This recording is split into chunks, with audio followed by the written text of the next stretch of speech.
In a world where there is so much wealth, with modern cities and plentiful resources,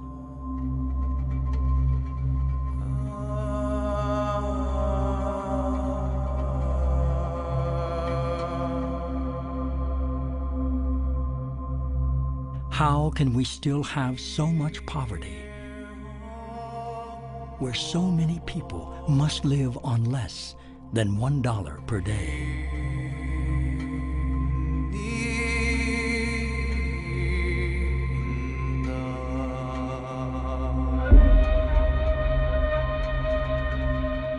Where entire families live in one small room in squalid, informal housing settlements, far away from skyscrapers and city centers, where they don't have the means to take care of themselves.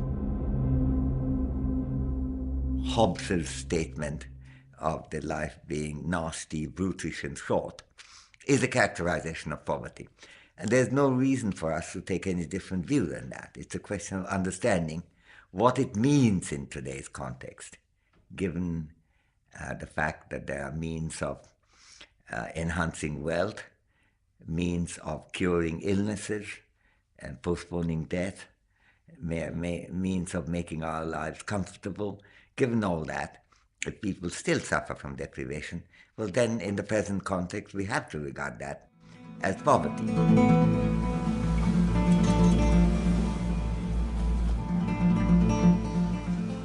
Meu marido está desempregado faz 5 anos e é isso, ele vende água mineral R$1, né? Pra gente sobreviver e a gente... Eu trabalhava fazendo entrega de gás. Eu trabalhava lá em Suape, mas como agora a venda de gás aumentou e os pessoal, a população diminuiu, pronto, aí foram cortando e eu tô aqui vivendo como pode. Antes a gente não morava aqui não, a gente morava na beira da praia. Mas aconteceu um acidente familiar, minha menina faleceu com 9 meses, aí a gente teve que ir pra rua pedir dinheiro para fazer o enterro dela. Aí do tempo que ele ficou desempregado, a vida da gente foi muito dura, de um jeito ou de outro. A gente procurou trazer o pão para dentro de casa, porque quem tem criança, né, tem que batalhar de um jeito ou de outro. Criança quando tá com fome não quer saber de onde vem, né, quer saber o que quer comer.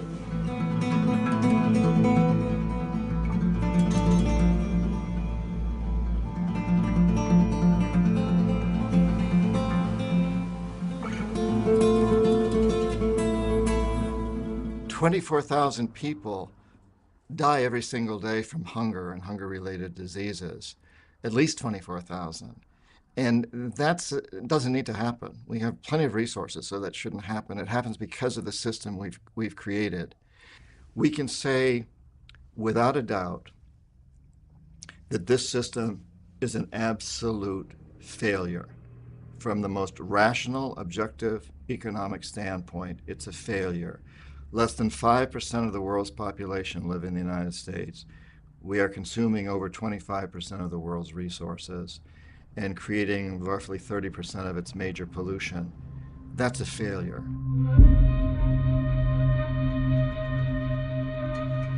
Where do we have to look to understand how it all started?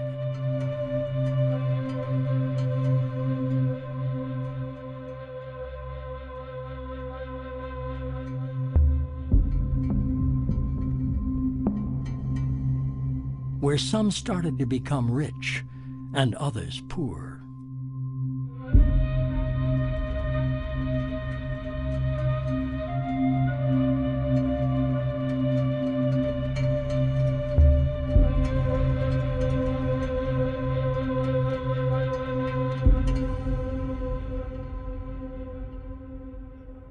Je pense qu'il y a une date qui est tout à fait clé, c'est 1492, quand, à partir de cette année-là, les Européens interviennent d'une manière tout à fait brutale dans l'histoire des peuples de ce qu'on appelle aujourd'hui les Amériques. À partir de ce moment-là, on peut parler d'une globalisation, d'une mondialisation, parce que à peu près l'ensemble des continents de la planète au cours du XVIe siècle sont connectés les uns aux autres et de manière brutale avec une domination européenne qui va progressivement s'étendre ensuite vers l'Asie et vers l'Afrique. El proceso de construcción de este sistema mundo colonial moderno tiene ya más de 500 años. El sistema capitalista y la era de la modernidad comenzó con el momento en el cual se da la conquista, la colonización, el sometimiento de los pueblos de América por parte de los ibéricos. Y en ese momento comienza un proceso muy sistemático y muy continuado que tiene más de 500 años de expoliación de recursos, que es simultáneamente la colonización de seres humanos y la colonización de la naturaleza.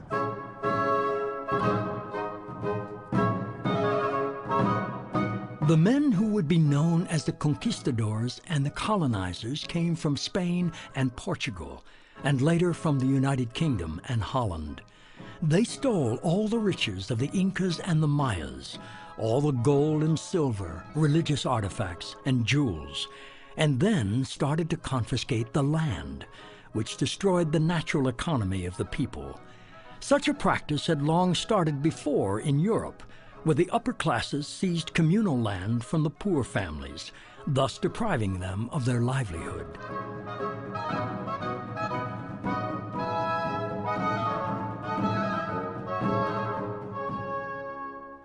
When the British came towards the end of the 19th century, their concern was to justify expropriation of land which did not belong to them. And the way they did it was to use their own legal system. They did this precisely through an advice that was given to the colonial government on the 13th of December 1897 that said that in countries where there is no settled form of government, the land belongs to the Queen of England. Having declared that there was no settled form of government, they appropriated ultimate title to the land. They passed laws that said so, and then they were able to give settlers freehold interest, 999-year leases, and other forms of leasehold.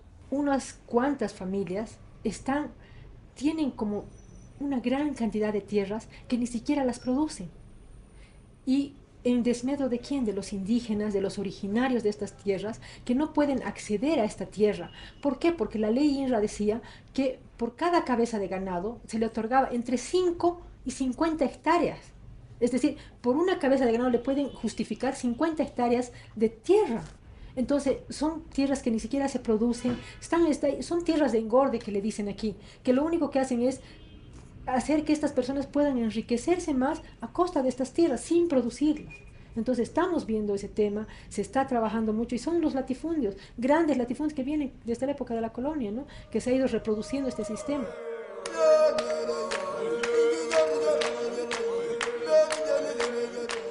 Land was confiscated and appropriated by the conquistadors and the colonizers throughout South America, Asia, and Africa, either by force or by imposing taxes on heads and huts that the people couldn't pay. Today, more than 500 years later, and dozens of years after the independence of their countries, people still don't have their lands back, which are still in the hands of large landowners and transnational corporations.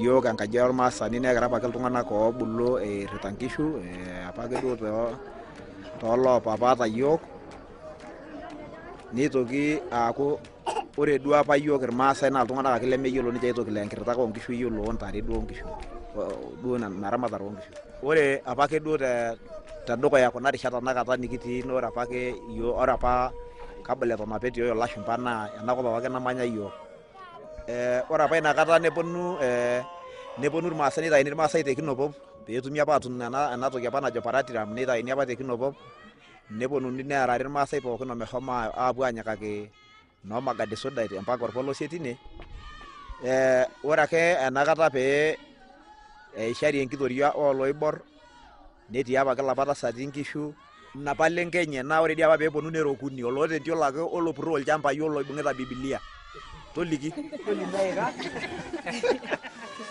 atodua nai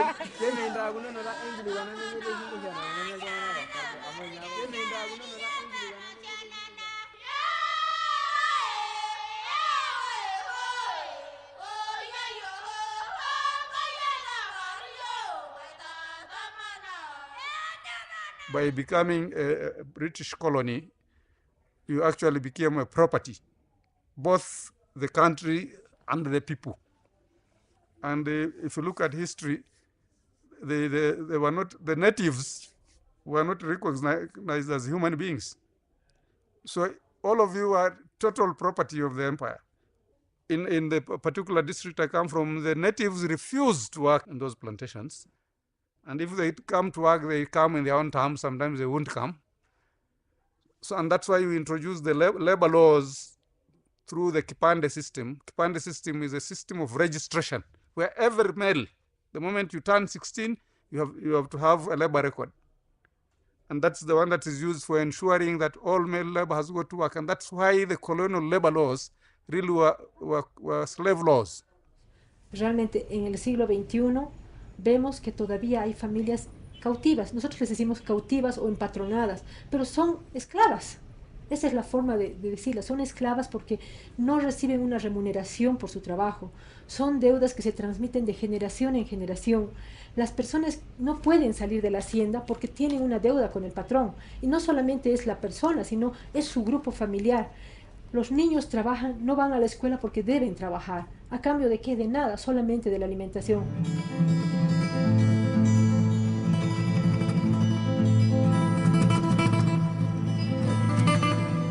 Having had their natural economy destroyed, forced the people to work for their new masters. It is estimated that today 60 to 80 million people still live in slave-like conditions all over the world. They work sometimes with their families in rural areas, on plantations, and in mines, as well as in cities, in exchange for food and shelter.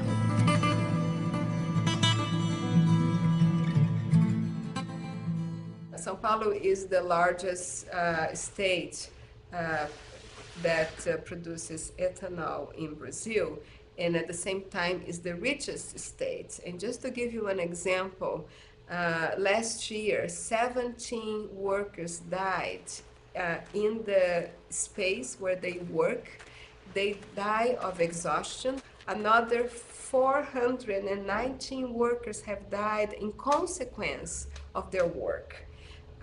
In addition to several cases of slave labor in the sugarcane workers that the Ministry of Labor has been registered. A visão que os empresários têm do trabalhador é ainda a visão de escravo. Eles não se desvencilharam. Hoje eles têm uma vida, uma acumulação muito mais fácil do que quando era o período do trabalho escravo, né? Porque o escravo, digamos, o patrão era dono do escravo, então ele tem que cuidar do escravo, ele tem que cuidar da saúde do escravo, ele tem que cuidar da alimentação do escravo, ele tem que cuidar da moradia, mesmo na senzala, mas ele tinha que cuidar. Hoje, o patrão não tem nenhuma preocupação com essa, ele encosta o caminhão, né, na periferia da cidade, o caminhão enche, devolve, ele não tem nenhuma preocupação mais. Terminou o período da corta de cana, o trabalhador que vive lá na periferia vai buscar outras formas, vender picolé, vender pipoca, né, os filhos vão para a prostituição, né, vão para a droga, buscar outra alternativa dentro do mundo da criminalidade.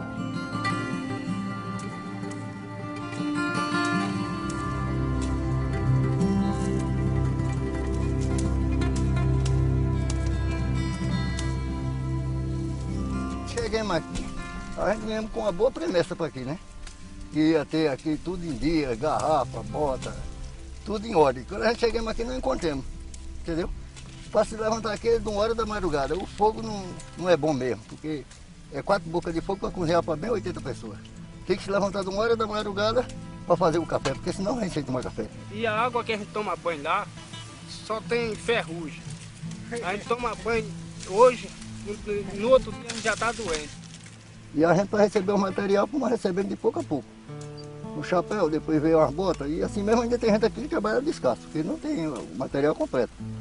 Faz 4 meses que eu trabalho nessa firma, nessa usina, e eles pegaram minha carteira profissional e não me entregaram ainda. Eu já falei com todo tipo de chefe, ele fica só me cozinhando e não me dá minha carteira de volta. Mas sempre as horas de chegar é 3h30, tem gente que chega de 4, mas de 2h30 para as 3 estamos chegando no barco. Para eu poder ganhar uma diária por dia, eu tenho que cortar 40 braças até 32 braças quando está essa cana aqui forte desse jeito. Até 32 braças pelo salário. Se eu não cortar, eu não ganho salário não. Dá R$12,34.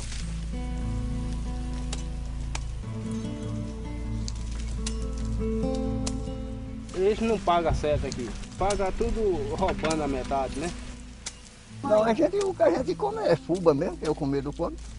Né? Fuba, às vezes uma bolacha quando a gente traz, né?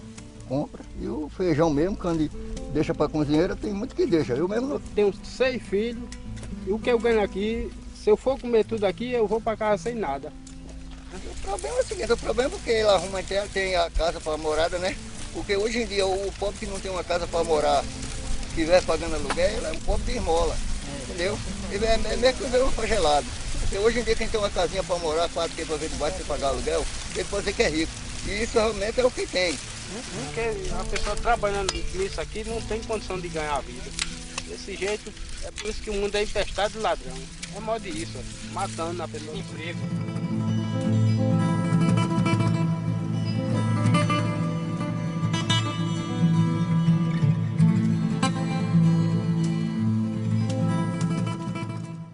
Well, colonialism had very negative consequences, lasting consequences that we still see today in countries that are poor. And colonialism is one of the big reasons that poor countries are still poor. It left a legacy of violence because the most obvious example of which is the slave trade, that millions of Africans were captured, kidnapped, and taken across the ocean under horrific conditions to be slaves for the colonial powers. I think we have to start from what the prerequisites of capitalism are. Capitalism cannot operate without free labor. Labor is a key cost of production. So, to the extent that what we're talking about here is an expansionary capitalism, it will always be looking for those circumstances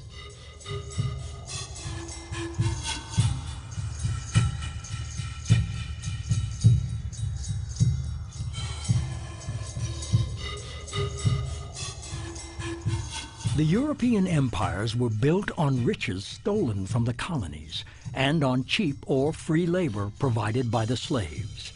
The gold mines of Brazil and the silver mines of Bolivia, like Potosi, provided the European empires with the initial capital needed to start and finance their industrial revolutions. The fortunes created were so huge that the hill of Potosi was soon represented as the Virgin Mary in religious art. The Pope himself gave Africa to the Portuguese crown and South America to the Spanish. But the Spanish Empire was so indebted because of its holy war against Islam that these riches benefited its creditors in Northern Europe instead. La transferencia de recursos que hubo en esa época, de recursos de oro, pero fundamentalmente de plata, pero también de los llamados vegetales preciosos, sobre todo la caña de azúcar, fue una condición vital de la acumulación de riqueza que se dio en los Países Bajos, que se dio en el Reino Unido y que fue una condición de la extraordinaria riqueza que sirvió de punto de partida para el proyecto colonial inglés y para la revolución industrial, para las dos cosas simultáneamente. La Hollande, c'était un pays d'1 million d'habitants, dans une région absolument pas favorable, avec à peu près aucune richesse naturelle. Et la thèse des néoclassiques ou des néolibéraux, c'est de dire, mais voilà, c'est bien la preuve. Un peuple élu, finalement, mené par la religion protestante, dans les conditions les plus adverses, devient un des plus riches de la planète. Et donc c'est qu'il a adopté un système économique supérieur au système des autres. Ce qu'on ne nous dit pas, c'est que les Hollandais étaient des vrais sauvages dans la manière dont ils exploitaient les colonies d'Asie et qu'ils ont pris tout ce qu'ils pouvaient en Asie et que c'est sur la base du commerce qu'ils faisaient des produits qu'ils importaient d'Asie qu'ils ont accumulé des richesses extraordinaires et qu'à un moment donné, Amsterdam est devenue la capitale financière du monde avant que ça se transfère à Londres.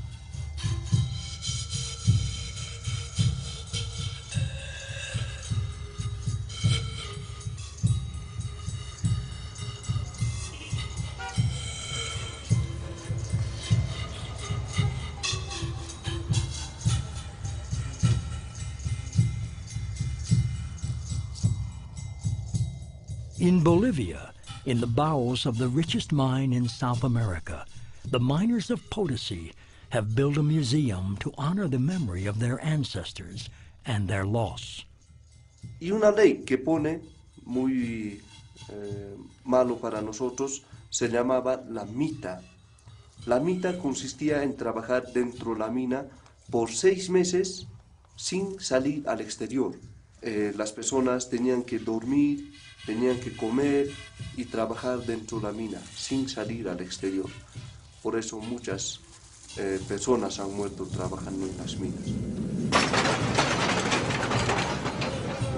Hay un escritor, Eduardo Galeano, que dice: con toda esta plata que se fue de Potosí, que salió de este cerro, era posible construir un puente de Potosí a España. Entonces imagínense cuánta plata ha salido de esta montaña. Y este hombre dice, se hubiera construido otro puente de Potosí a España con puros huesos de personas que han muerto en las minas. O sea, más de 8 millones, de acuerdo a la historia, más de 8 millones de personas han muerto, ¿no? Antes, como no había dinamita, no había mucha tecnología, era muy importante mano de obra. Por eso los españoles empezaron a traer esclavos negros del África para trabajar en las minas, pero también tenían problemas grandes por la altura, el frío, trabajo duro, mala alimentación. Entonces los españoles han decidido llevar a estos esclavos negros a los yungas de La Paz, donde producían hojas de coca, frutas, bananas, naranja, etc. También arroz, café. Por eso en Potosí no hay...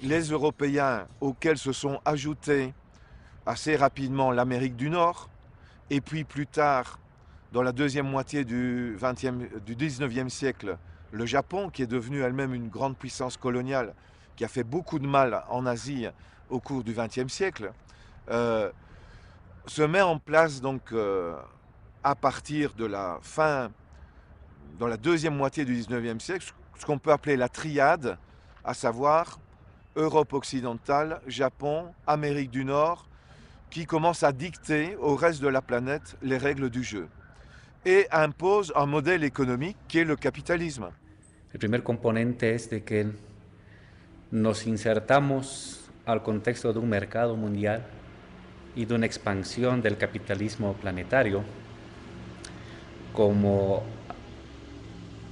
países que externalizamos el excedente económico.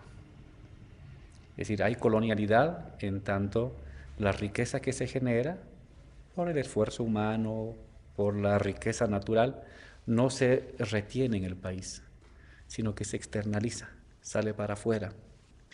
El colonialismo siempre es parte del desarrollo del capitalismo, lamentablemente.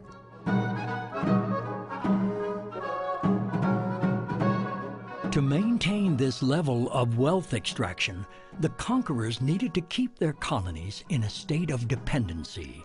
They assigned a function to each country or region as the producer of certain minerals or a certain crop, like tea, coffee, cocoa, or sugarcane, that could be exported back to the mother country. This imposed monoculture plunged these countries into a locked economy and into a state of total dependency. The survival of their people now depended on the goodwill of the motherland, from which they had to import food. The consequences of that practice can still be seen 500 years later.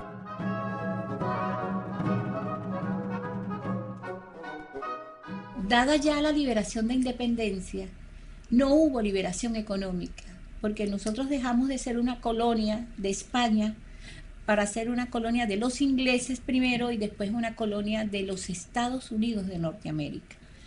Durante todo el siglo XIX, Venezuela siguió siendo un país exportador de café y de cacao. Para finales del siglo XIX se da la segunda revolución industrial en el mundo. Y sabiendo que ya en Venezuela existía el petróleo, cuando los colonizadores llegaron encontraron a los indígenas utilizando petróleo, solo que lo utilizaban como medicina o lo utilizaban para hacer reparaciones a los barcos.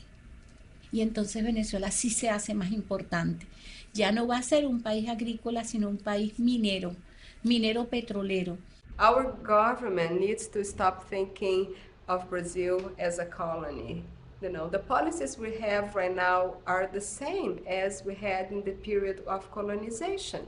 You know, over and over in history, what was the function in Brazil in the international economy was to produce cheap goods for the North. Before, at the beginning, was sugar. Now we are back to the sugarcane production. Then it was coffee. Then it was gold. You know, we are always producing cheap, basic materials for the North. Significa que, em primeiro lugar, os recursos naturais do Brasil e de qualquer país do mundo, nós devemos utilizá-los para resolver o problema da alimentação do próprio povo, já que aqui no Brasil existem 50 milhões de pessoas que passam fome todos os dias. E nós continuamos a importar leite da Europa, arroz da Tailândia e outros bens de consumo da Argentina, do Uruguai e do Chile, o que é uma vergonha para o povo brasileiro. Pare primo la canoa, que me parece que llora el pescador allá en la orilla, si le matan la semilla.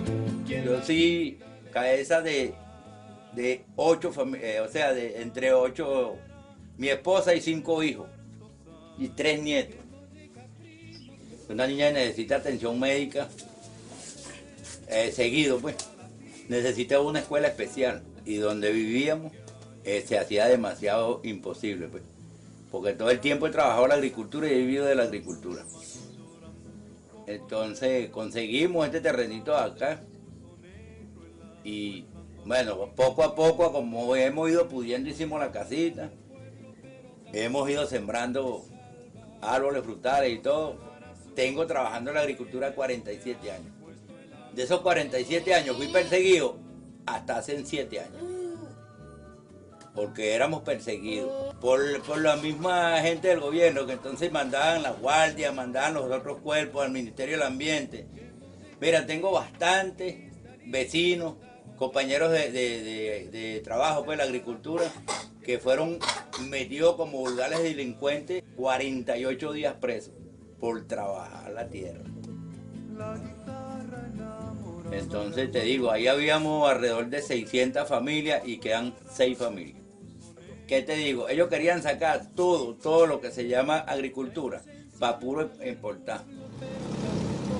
Lo salvará su conciencia y en eso me ha puesto el alma. Lo salvará su conciencia y en eso me ha puesto el alma.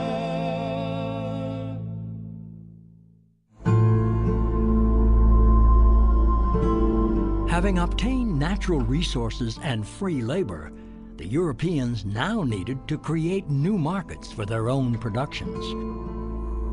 They separated agriculture from industry, thus preventing the farmers from making their own tools, clothes, and other utensils, and transforming them into commodity buyers. All existing industries were destroyed, and the colonies were forced to buy manufactured goods and equipment from their colonial masters.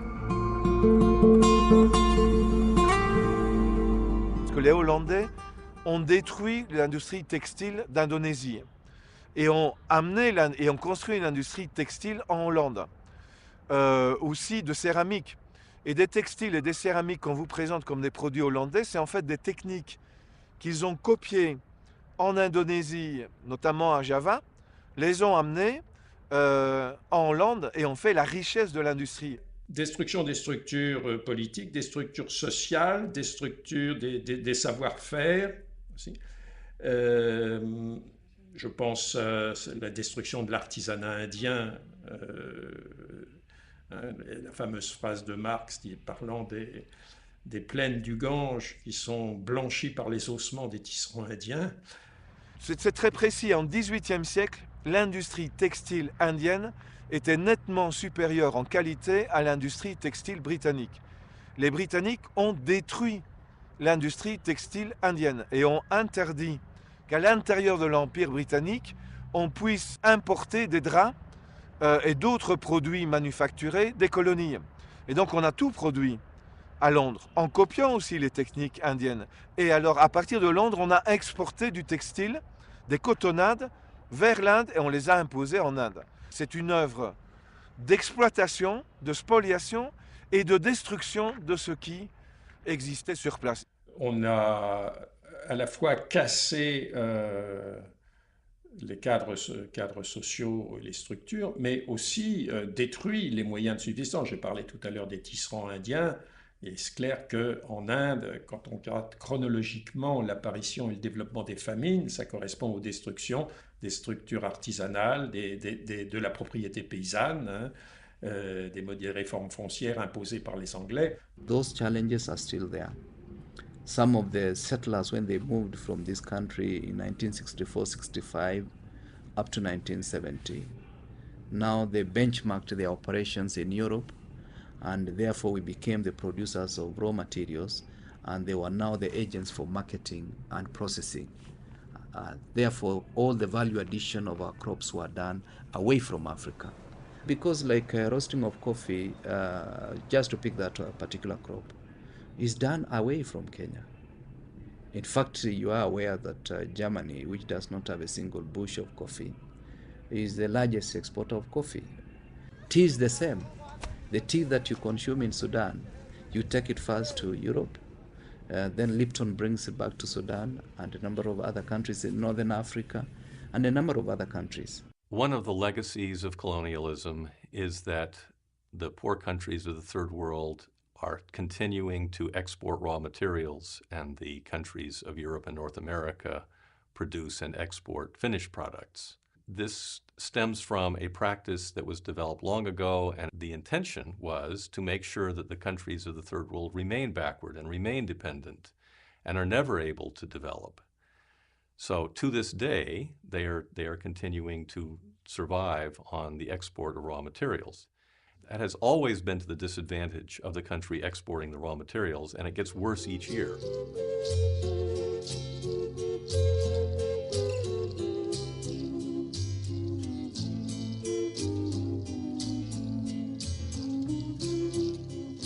The main legacy of the colonizers was the change in mentality, religion, and culture. They came with a Bible in one hand and a rifle in the other, preaching the exclusivity of salvation and imposing Christianity by force upon all, destroying every indigenous religious item they could find.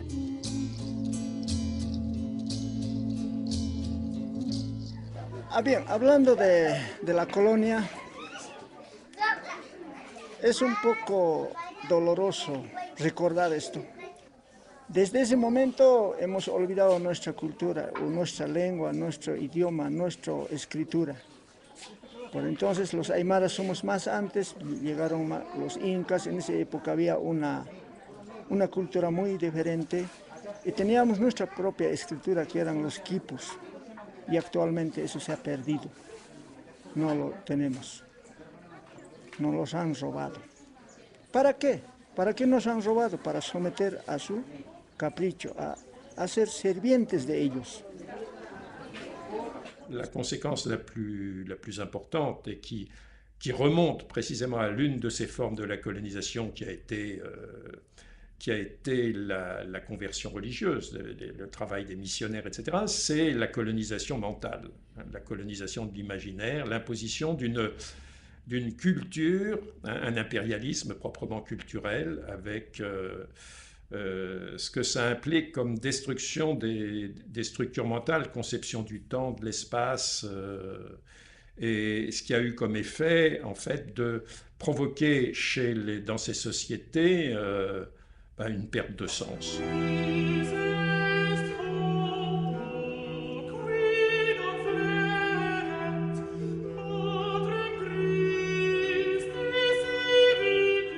The conquistadors and the colonizers introduced the concept of superiority in terms of race and culture, in which the indigenous people were considered objects destined by God to slave for the white man.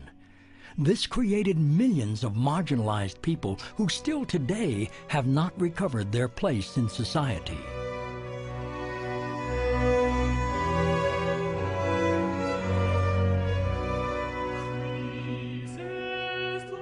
During colonial times, no equality would be tolerated between the white man and the colored one, either in church or in state. Even today, while a Mass is celebrated in the Cathedral of Sucre, the former Bolivian capital, the old indigenous people who dare to enter will still sit on the ground.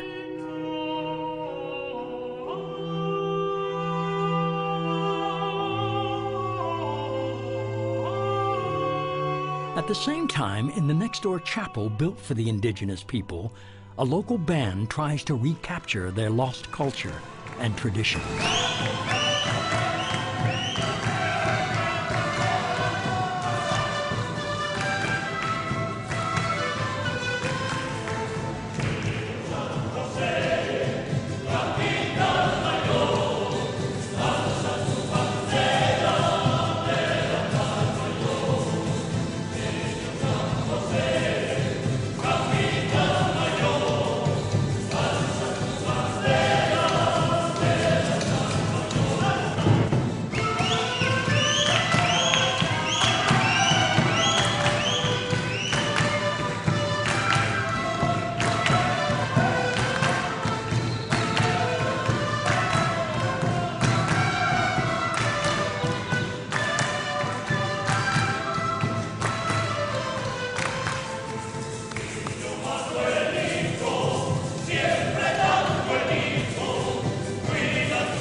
The belief in a collective form of social organization was the indigenous people's best protection against a commodity economy, something for which they had no desire. They believed in a communal property and public utility, where the assets of the group were shared by all. This is precisely what the Europeans had to replace with the concept of individualistic interest, which drove the expansion of Europe.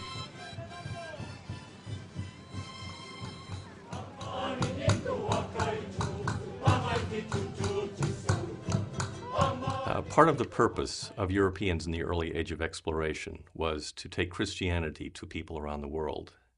At the same time this was developing, a new form of Christianity was emerging that was very individualistic, and this was closely associated with an individualistic view of property. There had always been some element of private use of individual families using property, but it was always tied to some communal affiliation. With the modern idea of private property, it meant that someone could use property without any obligation, any reciprocal relationship to community. You owned it, you could use it any way you wanted, and you didn't owe anyone anything.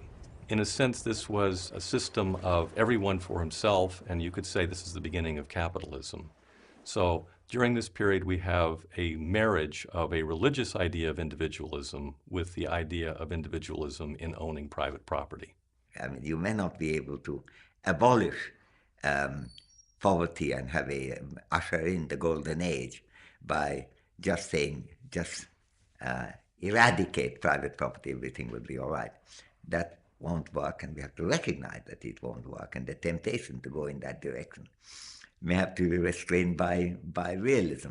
But at the same time, it's important to understand that those who were asking for that were not asking out of a fad. They had a real issue in mind, that inequality of property and ownership is a cause of inequality of divided fortunes in our lives.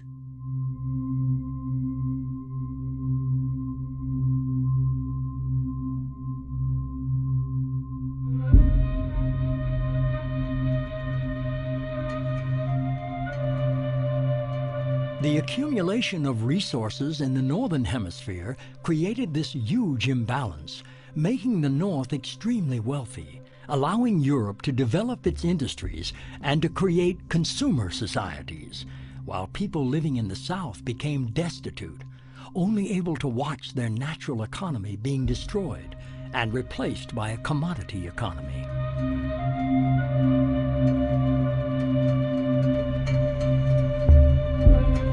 Preconditions for capitalism, the labor and market and strategic resources, are all about the process of primitive accumulation.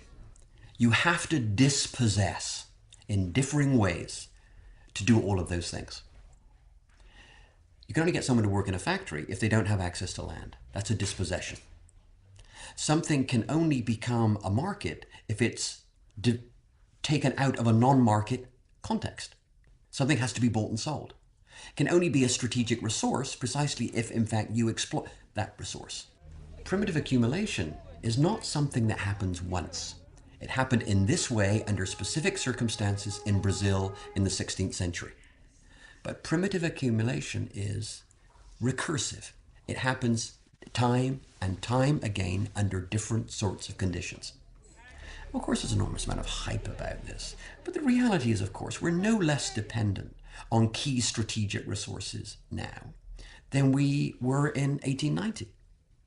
And it's not just about oil, it's about a whole raft of key minerals and resources that are absolutely indispensable. The resources of the South are fundamental to development in the North, and therefore the manner in which access and control of those resources are determined becomes crucial for the North. That is where the battle has always been. It has been there for over a century. It continues to be there. And particularly when it comes to subterranean resources. I mean, just look around you. Why did the Angolan War take that long? Or the Congo? Why aren't we interested in what's going on in Somalia? Because there is nothing to expropriate there, but there's something to expropriate in Sudan, in the Congo, in Angola, and in various places. So the resource war it will continue. Samba triste das incertas madrugadas. Samba triste. Eu moro nesse barraco, falta 2.000 para pagar. Estou aleijada da minha perna, não sou mentirosa, sou uma nega trabalhadeira, trabalhei em vários cantos. E hoje em dia, olha, eu vivo assim, ó, desse jeito. Meu pai, onde você estiver, me ajude, falta 2.000 para pagar esse barco. Eu estava dormindo no meio da rua com meus filhos. Eu sou uma nega guerreira e trabalhadeira, eu não estou em condição de pagar. Meu marido compra o leite dela, ele passa o dia todo pegando o carro no sol quente. Tem vezes que ele fica sem comer lá. Aí a gente gasta assim, a faixa de R$25 por semana, para comprar leite, comprar fralda, comprar remédio, comprar as coisas para dentro de casa. E o leite custa R$5, o leite 5 e a massa 5. Samba triste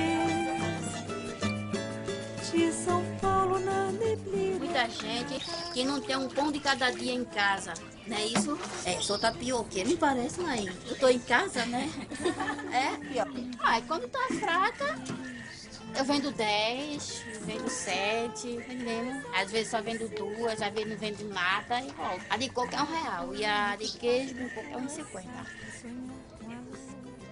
Não, a vida da gente é sempre assim, a gente não tem trabalho, ganha uma verba muito pouca e assim vai passando até o dia que Deus quiser e o povo grande, né? Das incertas madrugadas, samba triste, ecos de passos nas calçadas, samba triste de São Paulo na neblina. À partir de la fin de la Seconde Guerre mondiale, on a commencé à mettre fin aux empires. Les États-Unis, d'ailleurs, qui avaient peu de colonies et qui regardaient avidement les colonies britanniques, françaises et japonaises, étaient pour l'indépendance des pays en se disant on va, après leur indépendance, les contrôler d'une autre manière. Et c'est effectivement ce qui se passe aujourd'hui. Les pays sont formellement, politiquement indépendants.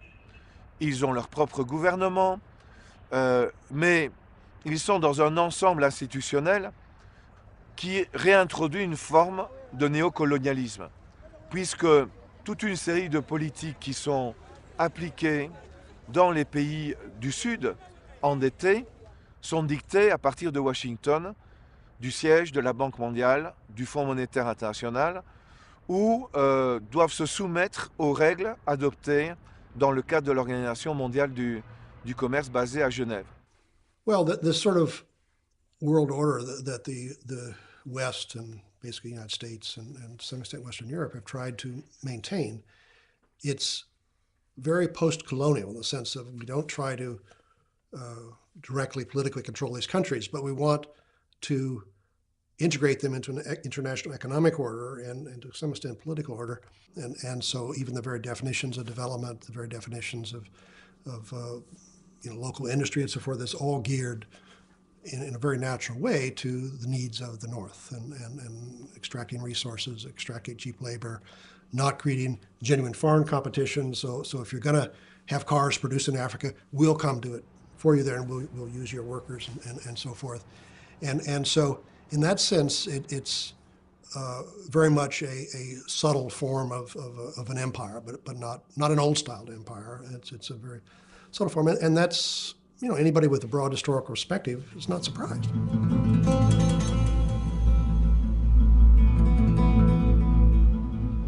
When the countries of the South won their independence, the accumulated debts of the colonial powers used to open new markets were transferred to the newly formed governments in total violation of international laws.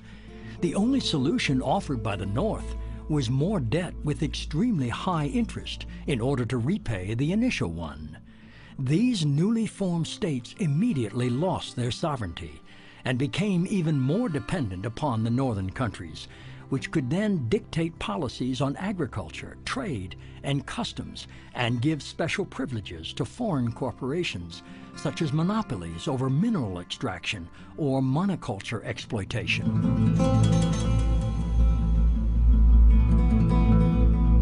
Les États indépendants sont nés avec une dette dès le départ, qui a permis à la Banque mondiale de leur dire « Vous nous devez quelque chose, vous allez suivre nos conseils et on va vous dire comment vous développer ». Et alors là, on est dans les années 60. Et la Banque mondiale dit aux pays du Sud « Endettez-vous un maximum pour construire de grandes infrastructures de manière à exporter vers le marché mondial vos richesses naturelles. McNamara, qui est devenu président de la Banque mondiale à partir de 1968, il lance l'idée qu'il faut combattre la pauvreté, mais en même temps, il faut soutenir d'énormes projets. Le barrage d'Inga sur le Bas-Congo, des méga projets énergétiques qui vont augmenter encore l'endettement des pays du Sud. We will identify a country, usually a developing country, that has resources we covet, our corporations covet, like oil. And then we arrange a huge loan to that country from the World Bank or one of its sister organizations. Now, most everybody in our country believes that that loan is going to help poor people. It isn't. Most of the money never goes to the country. In fact, it goes to our own corporations. It goes to the Bechtels and the Halliburtons and the ones we all hear about, usually led by engineering firms, but a lot of other companies are brought in. And they make fortunes off building big infrastructure projects in that country. Power plants, industrial parks, ports, those types of things. The country's left holding this huge debt that it can't possibly repay. So at some point, we economic hitmen go back in and we say, you know, you can't pay your debts. You owe us a pound of flesh. You owe us a big favor. So sell your oil real cheap to our oil companies, or vote with us on the next critical United Nations vote, or send troops in support of ours to someplace in the world. Let me give you just one statistic, which I worked out in minutes, because otherwise it's incomprehensible. Sub-Saharan Africa, which is the poorest part of the world, is paying $25,000 every minute to northern creditors. Well, you could build a lot of schools, a lot of hospitals, you could make a lot of job creation if you were using $25,000 a minute differently from debt repayment. So there's this drain, and I think people don't understand that it is actually the South that is financing the North. If you look at the flows of money from north to south and then from south to north, what you find is that the South is financing the North to the tune of about $200 billion every year. El único que puede contratar créditos con los organismos internacionales es el Estado boliviano, es el Estado. Por consecuencia, el Estado cuando contrata créditos bien o mal utilizados, ¿quién los paga? No es el gobierno boliviano, lo pagan los ciudadanos bolivianos con sus impuestos. En un momento dado había que cada niño que estaba naciendo ya estaba con una porción importante.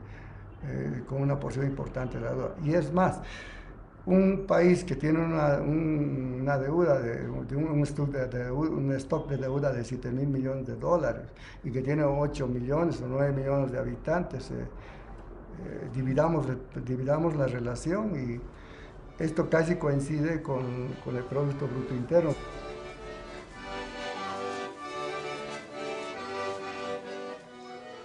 By analyzing poverty into those three elements, I think we can also begin to understand why poverty is so much more extreme in third world countries in the South than it is in the first world countries in the North. In the North, poverty exists largely because the resources are owned by a small elite of individuals and corporations. In the South, the same is true. The resource division is equally skewed towards a small elite. But the South also faces the continuing problem of unbalanced trade and the problem of debt. Poverty exists in every country in the world. There's no denying that. But the poverty is much more extreme in the countries that are dealing with this triple problem of trade, debt, and monopoly power over resources.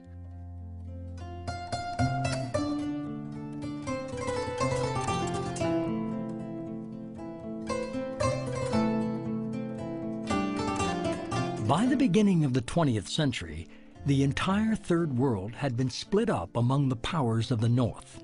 The two world wars forced the North to create new tools to stabilize the now global economy. The IMF and the World Bank were created with such an agenda, but rapidly they turned their focus toward the Third World, where new leaders trying to bring economic independence to their countries had emerged. The reaction was swift and used all the tools available to bring these countries back to their previous role, like the loans of the World Bank and the structural adjustment programs of the IMF. These would later lead to the crises in Latin America, Asia, and Russia, and plunge millions below the poverty line. This new U.S.-born economic model became known as neoliberalism, and the set of policies used to enforce it became the Washington Consensus, which forced all economies to let the market govern everything.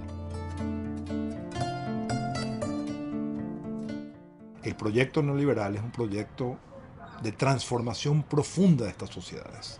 El neoliberalismo en América Latina significó una recomposición de sectores productivos, significó una reducción del mercado interno, significó un proceso profundo de desindustrialización, produjo una reinserción de la economía de América Latina y una reprimarización de la producción en América Latina, donde las nuevas formas de inserción fueron nuevamente formas de inserción características de las formas del imperialismo clásico, que era fundamentalmente de materias primas. The Washington Consensus was a set of policies that was a consensus between 15th Street in Washington and 19th. 15th Street is where U.S. Treasury is, 18th is where the World Bank, 19th is where the IMF. It was not a consensus among the developing countries. It was a consensus among a relatively small group of people who had a particular mindset, and a particular mindset during the period. You have to remember that Reagan was president of the United States, Thatcher was leader in the UK, a very conservative mindset that didn't reflect good economic policy, economic theory, as I would understand good economic theory. It had a particular political view of economics. The Washington Consensus had four key strands. First of all, capital account liberalization. Secondly, trade liberalization. Thirdly, reduce your taxes, stimulate growth, follow the Laffer curve, a bit like following the yellow brick road. It led nowhere at all, but tax revenues went south for most developing countries, particularly in Africa. The fourth strand of the Washington Consensus was sell off your state's assets. And in most cases, they were sold off so badly, and the fees that were paid to World Bank consultants and all of the Western consultants involved were so astronomical that the end price that many developing countries got for their sales were minimal. All of the public companies, whether they had to do with investing in agriculture or whether they were public telephone companies or public whatever, roads companies, or all of that, or nearly all, has had to be privatized. So there again, you get an opportunity for private companies to extract wealth. The World Bank used to publish, maybe it still does, but all through the 80s and the early 90s, every year it published in microscopic print long lists of companies that had been privatized in its member countries under structural adjustment programs. And every year, I counted them approximately. It was sort of 1,300 to 1,500 companies a year.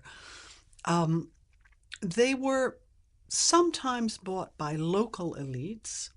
They were often, particularly the larger ones, bought by our own transnational corporations. Bolivia became the lab rat. Bolivia was absolutely the chief test lab in South America for these policies of privatization, market fundamentalism, the things that led to the water revolt, that led to all of these issues here in Bolivia. And that's really the trajectory of how Bolivia got here historically. En el caso de las líneas de tren, de la línea férrea, prácticamente han desaparecido. Después de que se ha privatizado, después de que se ha capitalizado. Hoy día no tenemos, por lo menos en el occidente, no hay más trenes. Se ha desmantelado todo. Hoy día, no hace mucho, hace el mes anterior, si mal no me equivoco, teníamos unos cientos de trabajadores con 7 meses impago. O sea, se ha destruido el país, esa es la consecuencia de la privatización.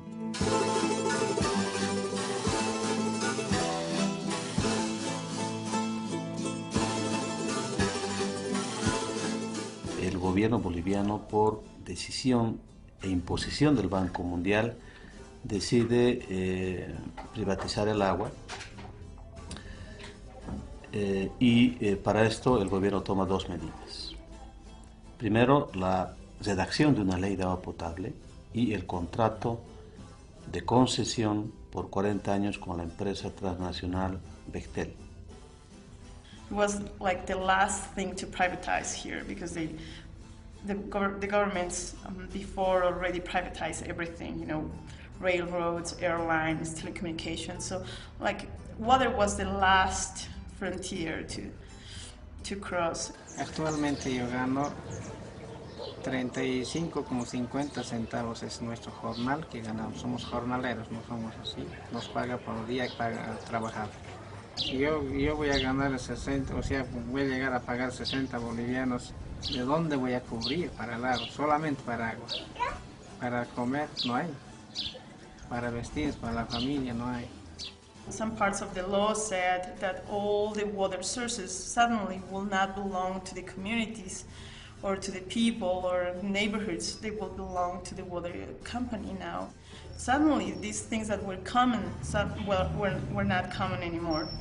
They came here and within a month of taking over, they raised people's water rates by an average of 50%, in some cases double and more. People took to the streets and said they wouldn't take it, and faced down bullets, faced down a state of martial law.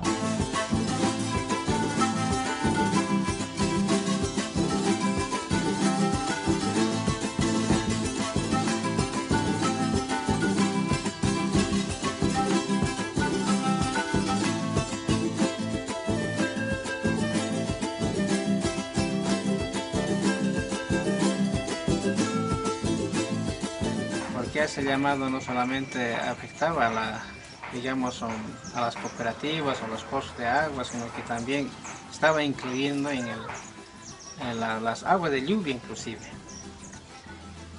Y entonces decidimos toda la población y salimos y llamamos a través del parlante, a través del megafón pequeñito que conseguimos también y a través con este pututo que tenemos.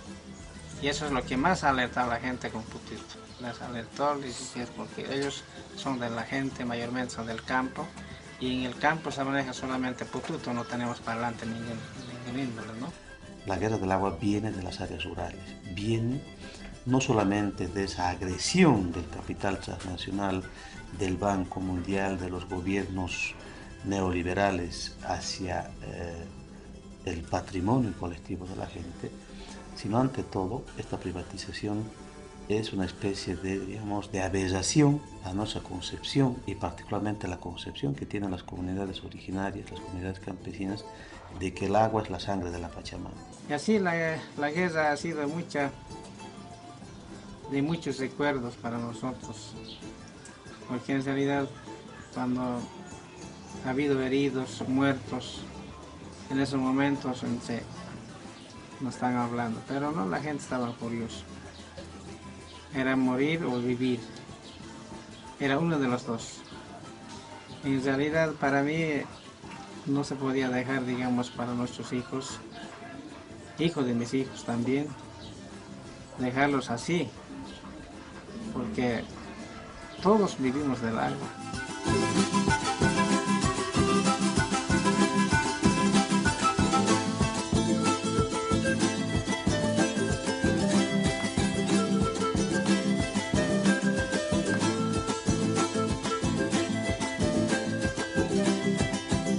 Now, what was particularly flawed about a lot of these theories was that they did not lead to economic growth. And that suggests both, to some extent, flawed economics, but also an important role for interest. Take the most dramatic example of this, capital market liberalization, opening up capital markets to the free flow of short-term capital. You can't build a factory on the basis of money that can come in and out of a country overnight. The IMF tried to change its charter in September of 1997 to force countries to liberalize, to open up their capital markets. At the time they did it, they had no evidence that it would promote economic growth, and there was ample evidence, both in the World Bank and elsewhere, that it led to more instability. And yet they pursued it. And my interpretation is because Wall Street wanted it. The IMF and the World Bank, by liberalizing capital flows, opened up a wholly new criminal environment where capital could be shifted into tax havens around the world and evade tax. And this has happened on a truly astonishing scale. And to give an idea of the size of this movement, the most recent estimate of the volume of capital now held offshore by rich individuals is $11.5 trillion US, and a stunningly large figure. And for those people who want to tackle poverty, this raises intriguing questions, because if we were able to tax that capital at even a very modest rate, at 30% on the income, we would be able to raise at least $255 billion a year of extra tax revenue around the world, which could be used for all sorts of brilliant purposes, but it would more than pay for the Millennium Development Goal program of tackling poverty. La Banque mondiale et le FMI exigent une augmentation des impôts indirects, payés essentiellement par les pauvres. Exigent que les pauvres payent pour pouvoir être éduqués, pour pouvoir être soignés. Le résultat, c'est une privatisation de la santé, une privatisation de l'éducation. Le résultat, c'est que dans beaucoup de pays d'Afrique, quelqu'un arrive à l'hôpital dans des conditions dramatiques et on le met dans la salle d'attente tant que la famille n'a pas réuni l'argent pour payer la salle d'opération. Et la personne, une fois sur 3 ou une fois sur 4, décède sans avoir reçu aucun soin. The health system, where people used to get drugs free of charge, now they have to go and pay. Even where I come from myself, I see people who are not able to go to hospital. They die of simple things like malaria because they cannot afford to pay the small fee that is required to run the hospitals. This used to be run by the government, but the World Bank insisted that the wage bill is too high and that the government has to reduce its expenditure. And reducing expenditure meant ignoring majority of the people. And that's what happened, that many people in Kenya do not have access to health facilities and do not have access to education.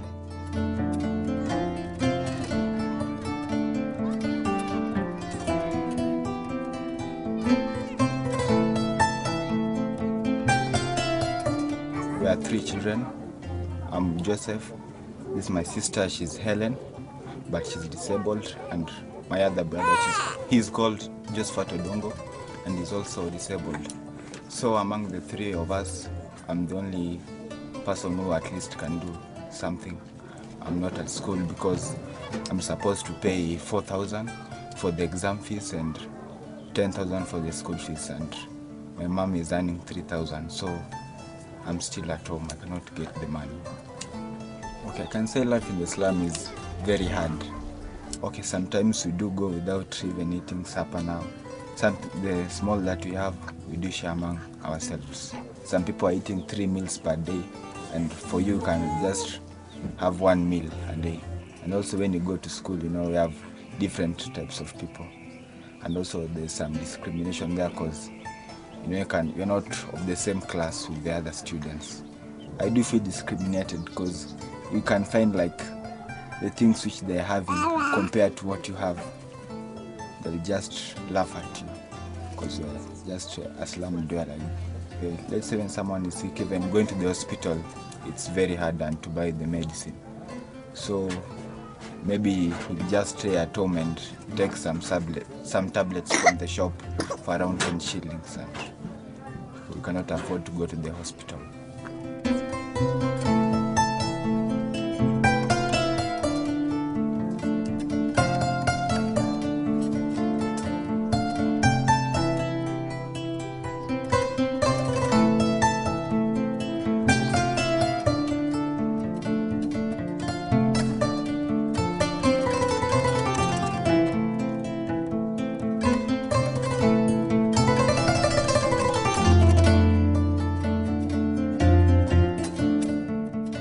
There is a great irony today that the developed countries of the world are talking about free trade as if that's the solution to the problem of poverty in the world. Much of the history of the last couple of centuries has been an effort of countries to become economically independent through tariffs, to be able to develop manufactured goods. The economies of Asia most recently developed in large part because of the ability to, or East Asia, I should say, developed in large part because they developed behind tariffs, and then once they developed to a point where they were able to enter the world economy on the same footing as everyone else, then they removed the tariffs. Now, because the United States and the European powers have prevented third world countries from doing that, and in fact are imposing tariffs to prevent the import of the finished goods from third world countries, and in fact are not practicing free trade, it's all a way of keeping the third world countries in their place and preventing them from ever developing. In some countries, rapid liberalization of trade has meant that corn farmers have to compete with heavily subsidized corn. Their income goes down up to 50% as a result of that competition. Sugar, each of the commodities we can talk about, the liberalization of the market, opening the markets to highly subsidized agriculture, drives down the price and forces these farmers out of business, or if they stay in business, leads them to have much lower income. Another example is intellectual property. The intellectual property regime has made access to life-saving drugs much more difficult for the poor countries. It was essentially signing a death warrant on thousands of people.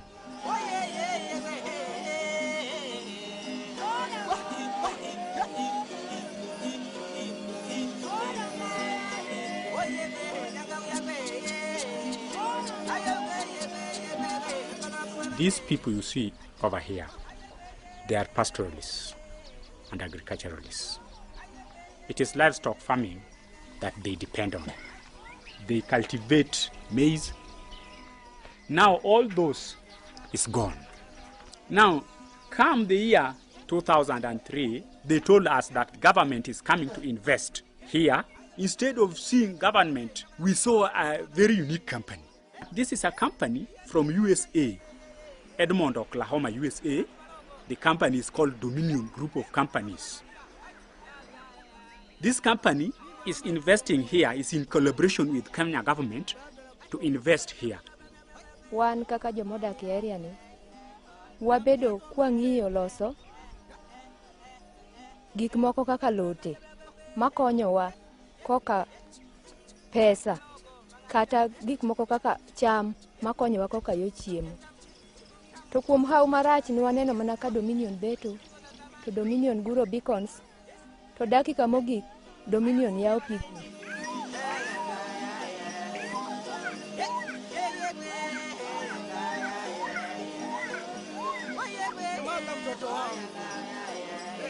Kaka an ne pio pongo ka kalure gi Dominion mondo jaki ot makoro chuna mondo miya adar kendo chaka dhi kama chielo.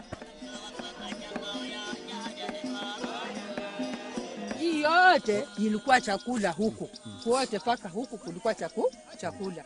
Sasa hii vyote vimeenda na maji.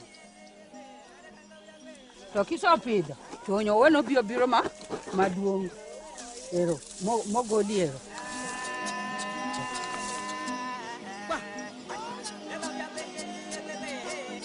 This company is doing aerial spraying. Now, the aeroplane makes a U-turn right across our homes. And this aerial spraying is done especially when people are working. It is done twice a week. That has affected us very much. And when you go to nearby public health centers, quite a number of children has been reported dead.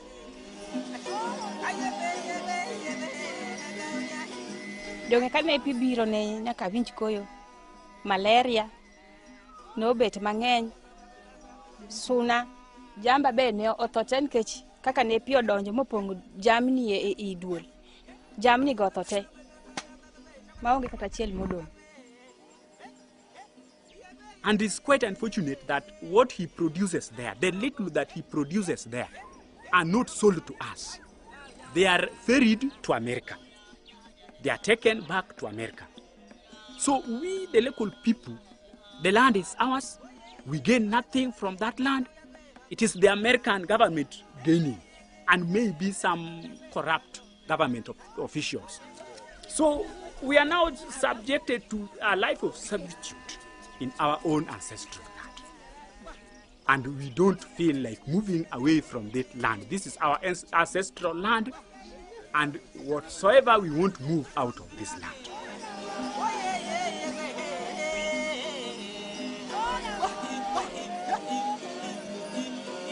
Neoliberalism managed to bankrupt many of the economies of the South, which allowed international capital to take over. This was achieved by imposing a new form of structural violence that was used for decades to maintain these countries in a state of underdevelopment.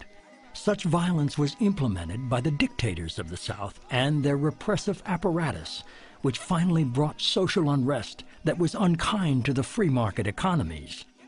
The special agents and economic hitmen were born and became the new, less visible means to maintain such control over the globe's resources.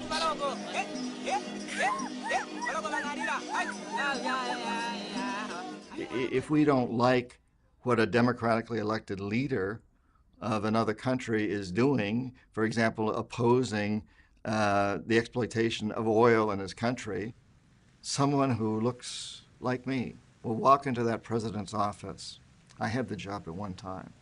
Walks into the office and says, and now I just want to remind you that I can make you and your family very, very rich if you play my game, our game. Or I can see to it that you're thrown out of office or assassinated if you decide to fulfill your campaign promises. And usually it's said a little more subtly than that because there may be a tape recorder listening.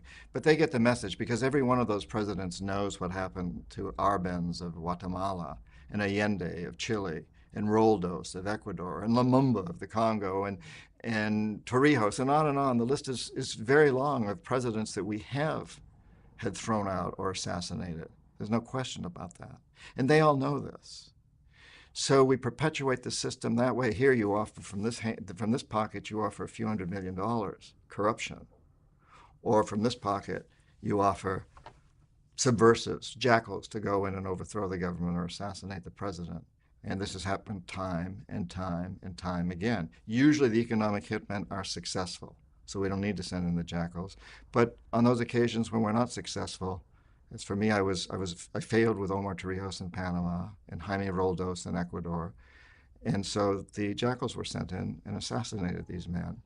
In fact, the CIA was the private army of the president, being used for highly dubious, virtually invariably disastrous interventions in other people's countries, starting with the overthrow of the Iranian government in 1953 for the sake of the British Petroleum Company. We declared that the elected prime minister of Iran, Mohammad Mossadegh, was a communist. The Pope would have been a better candidate. That is to say, he was simply trying to regain some control over Iranian oil assets, and the British wanted him out and talked Eisenhower into doing the dirty work. We did the same thing in Iraq under Qasem, who was a very popular president of Iraq and decided that he wanted to get more of the profits from Iraqi oil to go to the Iraqi people, not to the foreign companies. So we decided he had to go. He had to be assassinated. We sent an assassination team in the early 60s. It was headed by a young man at the time who failed and got wounded in the process and had to flee the country. That was Saddam Hussein. He was our hired assassin. He failed, so the CIA went in directly and had Qasem publicly executed on Iraqi television and put Saddam's family in power. There is no question that over the years, the government has used its imperial apparatus for economic purposes, for the advantage of American firms. Perhaps The best examples are the United Fruit Company in Central America, and that is after the overthrow of the government of Guatemala in 1954 by brutal, very brutal means against a small and defenseless country. Over the years leading to civil war, police repression, at least 200,000 Guatemalan civilians have lost their lives. All of this was done because the United Fruit Company objected to some rather modest proposals for land reform. You could carry it on to the CIA's intervention against Allende in order to bring to power probably the most odious military dictator in the Cold War period, General Pinochet. Here the interests were primarily of IT&T Company. They participated closely, that is International Telephone and Telegraph, participated closely with the CIA in financing and funding and plotting the coup against Salvador Allende. Also equally in Chile, the mining interests of the big copper firms. One of the things that American imperial power has long been used in Latin America in order to protect the interest of extractive industries in very poor countries such as Bolivia, places of that sort. On the very few instances when neither the economic hitmen nor the jackals are successful, then and only then do we send in the military. And this is what happened in Iraq. You know, the economic hitmen were unable to bring Saddam Hussein around. The jackals were unable to take him out. He had very loyal guards and he had look-alike doubles, so it was difficult to take him out. And so we sent in the military. Iraq represents an instance of what I've called military neoliberalism. It represents an attempt now to push forward the American neoliberal project, previously attempted to be secured through hegemonic consensual means militarily. It's as if the United States is using classic late 19th century gunboat diplomacy to break down the doors of markets, to push forward its agenda. So that's how I see it. Not that it's not about oil at all, but this isn't in any simple sense about getting that black stuff.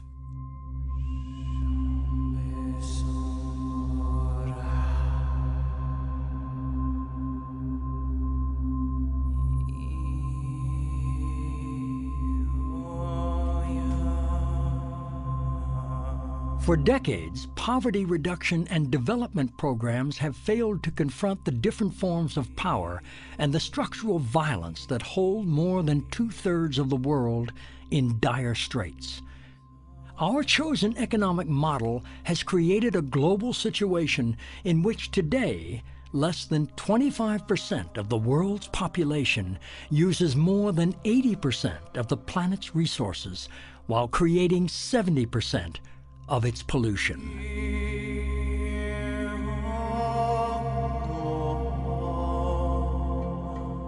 Before the big corporation amassed the huge chunk of lands that they are there, coming up with the mineral was not that hard. Mining was not that difficult. The big corporation, they were given the most productive area to mine on. So had it not been for their coming there, then people would still be mining there. And the situation, I believe, would have been different right now. I started here in 1998. Then I got sick, my wife got sick and died. At the beginning, I had 20 people working with them here because I have no money to nourish them, to feed them. They went to other mines. Kwa sababu inafika mahali wanatumia ukubwa wao. Kwa sababu tunachimba chini, inatokea tunapata muingiliano kati yetu na wao. Na tukipata muingiliano, kama itatokea bahati mbaya sisi tumeingia kwao, ni mawili. Unaweza ukapigwa risasi, unaweza ukakamatwa, ukafungwa, ukapelekwa jela. Sasa yani, na wakati kama tungekuwa na mahusiano mazuri, kwa vile kule ni chini na hatuonani, tungekuwa tunakaa pamoja, tunaangalia kwamba nani kazidi huku, tunapata usuluhisho. When the World Bank and the IMF were really putting pressures on developing nations, they were coming with conditions. You need to do this, you need to do this so that we can give you aid.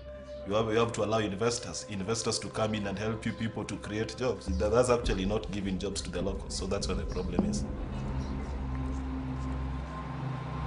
What they're trying to do is to demoralize us, as to eradicate us totally from the mining sector. The mining fields that are holding right now belong to the locals.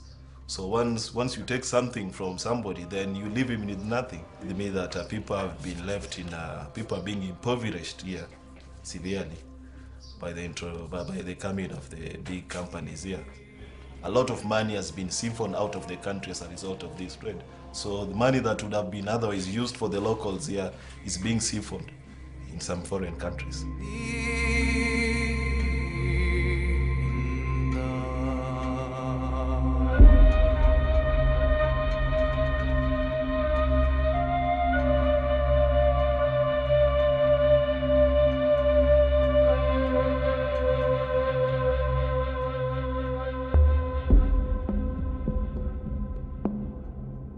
What I find very disturbing in all this is that there is an implicit assumption, although it's not always mentioned, that the kind of development that is taking place is going to lead to the sacrifice of some people.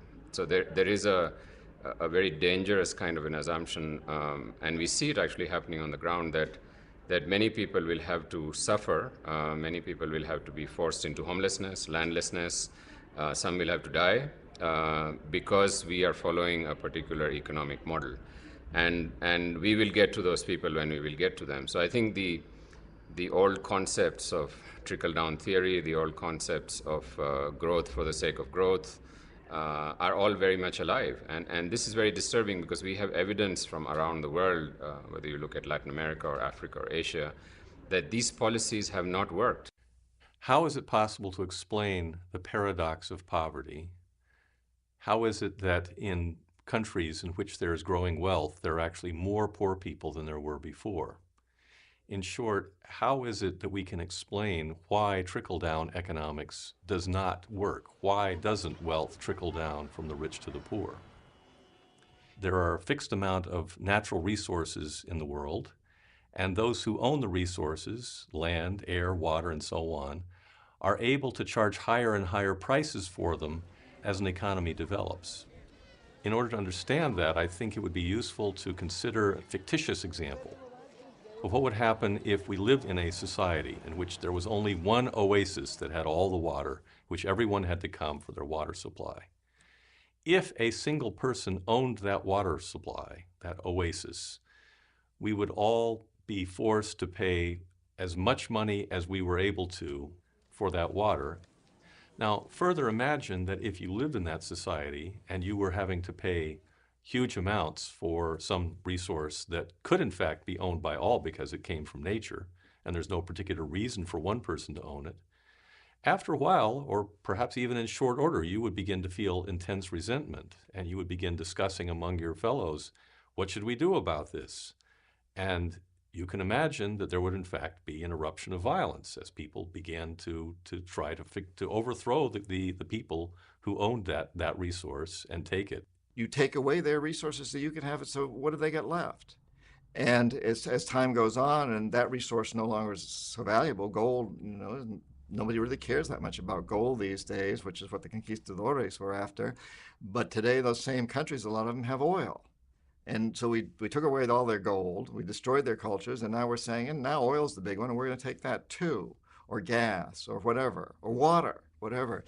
And yeah, you perpetuate this terrible system of poverty and this system of desperation and anger.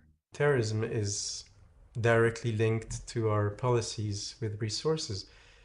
In a number of these countries, the governments are authoritarian, are dictators, and they're supported by the West because we think that this is the way to protect our access to the resources. And for the population, they've associated dictator and the West. It's very interesting that if you look at the societies with the least equal distribution of income, they tend to be the most violent. There's a very small correlation between absolute poverty and crime. There's a strong correlation between unequal income distribution and crime.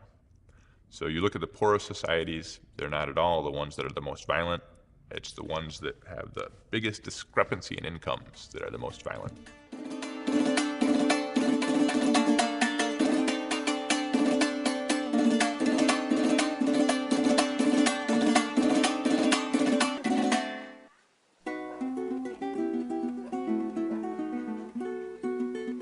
Empezar por el sistema siguiente, que me han matado 2 hijos aquí en este barrio. Tengo uno que me lo mataron el viernes, este viernes hace 8 días. Estoy pasando por un dolor muy grande, empezando. Y lo siguiente, que tengo tiempo viviendo aquí, pero como yo he criado a mis hijos sola, lavando, planchando ajeno, haciendo empanadas, haciéndole para vender, haciendo todo porque mis hijos estudiaron. Y este que me mataron más porque él ya se había graduado de licenciado. Me lo mataron el viernes, este viernes que pasó. Y esa era mi esperanza y mi futuro para que me sacara de aquí, porque me iba a sacar de aquí. ¿Está entendiendo? Él no vivía conmigo porque vivía aparte.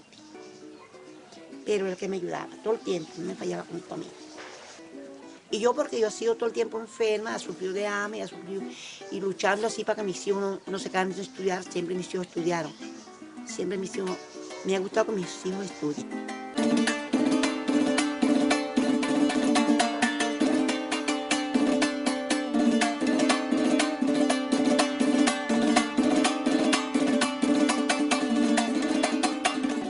Poverty in the world cannot possibly be eliminated unless the poor themselves say, we insist on justice, not charity. One example of that justice is forgiving international debt. A second element would be to change the tax system in every country of the world. Right now, most taxes fall on the poor in the form of consumption taxes and taxes on wages. If justice is to be done, most of the taxes should fall on property ownership and not on wages, not on people. Third, the poor should demand agrarian reform, land reform, restoring land to the people who actually work on it instead of a few landowners.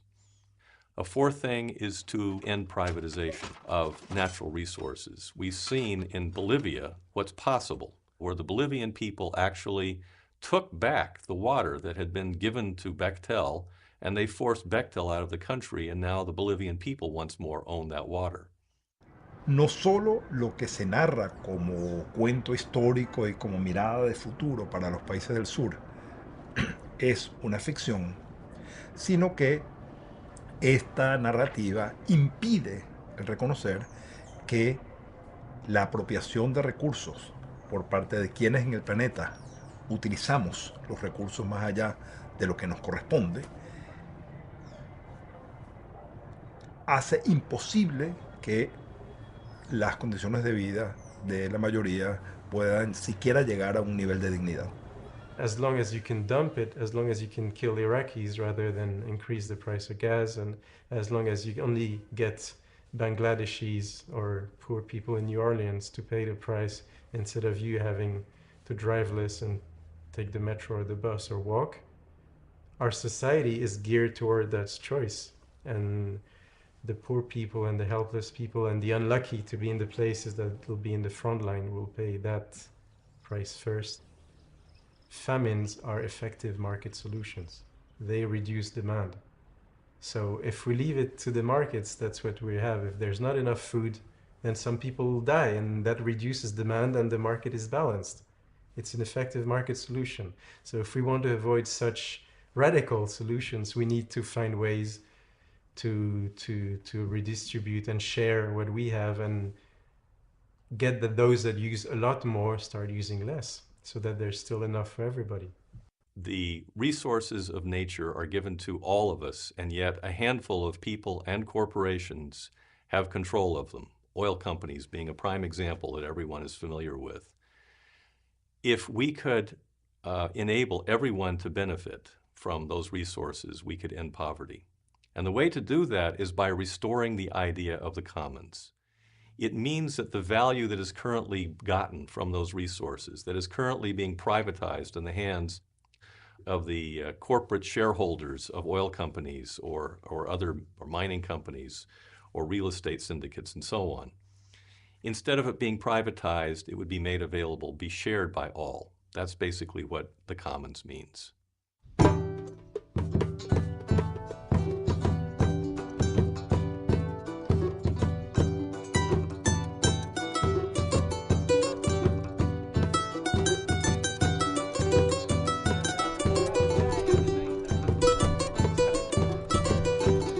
Father of 5, and in fact we have poverty, but we don't know how we can come out of that. I've got 6 children, 3 are boys and 3 are girls, so I'm working so hard so that they cannot go to bed without food. You can even make 4,000, 3,000, 5,000 for 2 weeks. Depending on your energy.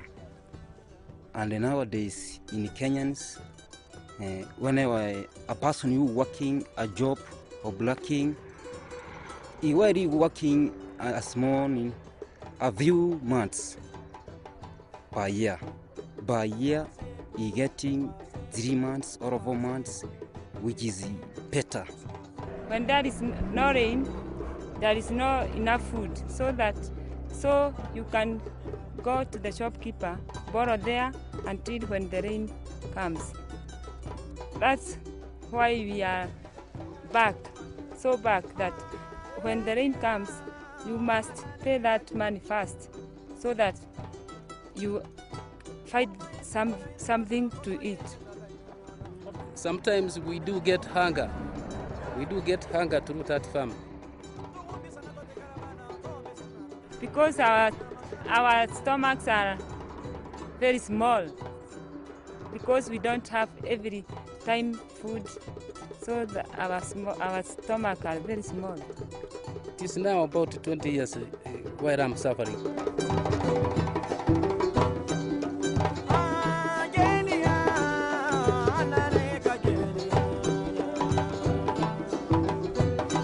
Our chosen economic system always was, and still is, financed by the poor.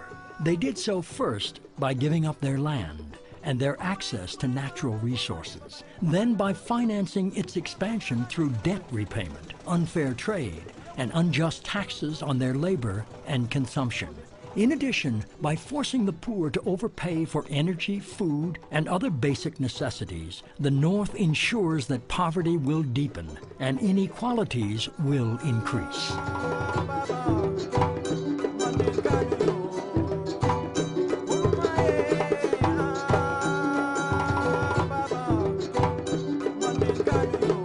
Il s'agit de sortir de la croissance comme du sous-développement, c'est-à-dire bien évidemment, notre décroissance, au sens où notre réduction de la pression de notre mode de vie sur les écosystèmes est la condition pour qu'eux puissent avoir un poids plus élevé. Vous pensez qu'à l'heure actuelle, si tout le monde vivait comme les Américains, il faudrait 6 planètes, mais si tout le monde vivait comme les Burkinabés, un dixième de planète suffirait. Donc, pour que les Burkinabés puissent légitimement consommer une empreinte écologique soutenable, il faudrait qu'on consomme moins, puisque d'ores et déjà, on dépasse, en moyenne mondiale, on dépasse d'environ 30% la capacité de régénération de la biosphère.